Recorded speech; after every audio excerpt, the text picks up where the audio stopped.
I was recently asked the question, what are many ways in which the internet is used in a modern school building? And I want to start with the story. So every school that I've ever worked with asked some version of the same question. Why does the network cost so much? It's just email and Google Docs. Let me walk you through the start of a school day. It's 5:30 a.m. The buses start rolling. The system starts coming alive.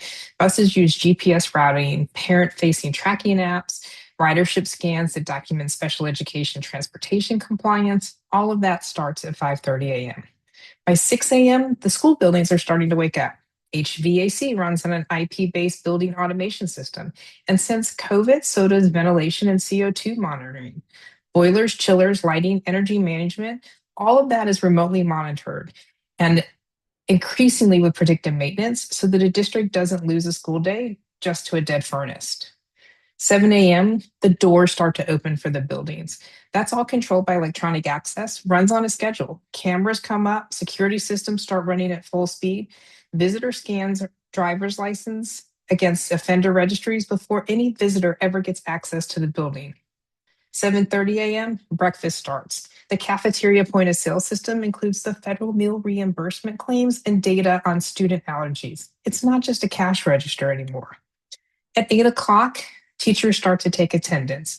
They post that to the student information system, and in most states, that feeds the state database, which drives district state funding. Every single one of those things happened before a single student had access to a device.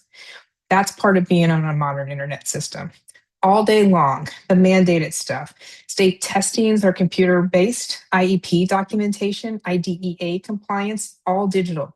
The nurse's office runs on electronic health records, and in rural districts, it runs teletherapy because there's no child psychologist within an hour's drive. Oh, and in the interest of time, I left out all the back office systems that run the operations of a school, things like payroll, accounting, finance, human resources, just to name a few. The network has become the school's life safety system. In a lockdown, the announcement, the door locks, the camera feeds that the responding officer pulled up on his way to the emergency, the phone that dials 911 with room level location, every one of those things rides on the same infrastructure. That's not an amenity. That's what you're counting on when it matters the most. So when we talk about cutting E-rate, understand what we're actually talking about. E-rate doesn't fund software or devices. It funds the pipe into the building and the wiring inside of it, the layer that every one of those systems already assumes exist. It's literally just the utility.